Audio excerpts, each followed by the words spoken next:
Hello বন্ধুরা, চলো আমি আজকে আবার আমার রান্নাঘরে একটা আজকে সন্ধ্যাবেলার জলখাবারের রেসিপি নিয়ে চলে এসেছি। লঙ্কার চপ। প্রথমে না আমি ভিডিওটা অন করতে ভুলে গেছিলাম, দুটো ভেজে ফেলেছিলাম, তাই তোমাদের সাথে আবার প্রথম থেকে দেখাচ্ছি। আমি একটা থালার মধ্যে একটু আদা, একটু রসুন, একটু লঙ্কা, একটু জিরে ধনের গুঁড়ো, একটু জোয়ান আর গোলমরিচ নিয়ে সব রেখেছিলাম, ঠিক আছে। তারপরে আলু সিদ্ধ করে রেখেছিলাম।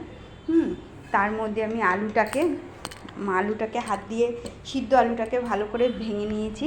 নেওয়ার পরে আমি ওর মধ্যে সব যতগুলো মশলা রেখেছিলাম সব দিয়ে দিয়েছি।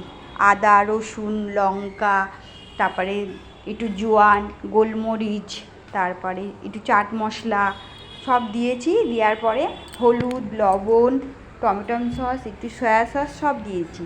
দেওয়ার পরে এই দেখো আমি বেসনটাকেও গুলিয়ে নিয়েছি। আর এই ধরনের মোটা মোটা দেখে লঙ্কা নেবে। নেওয়ার পরে আমি দানাগুলোকে বার করে দিয়েছিলাম।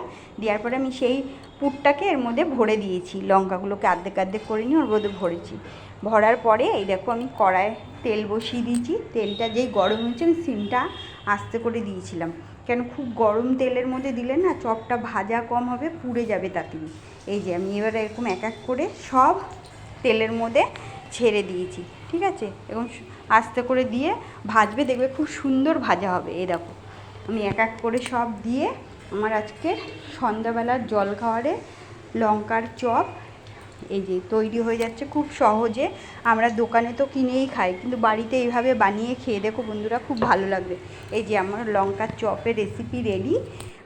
তোমাদের ভালো লাগলে একটা কমেন্ট, শেয়ার আর লাইক করো।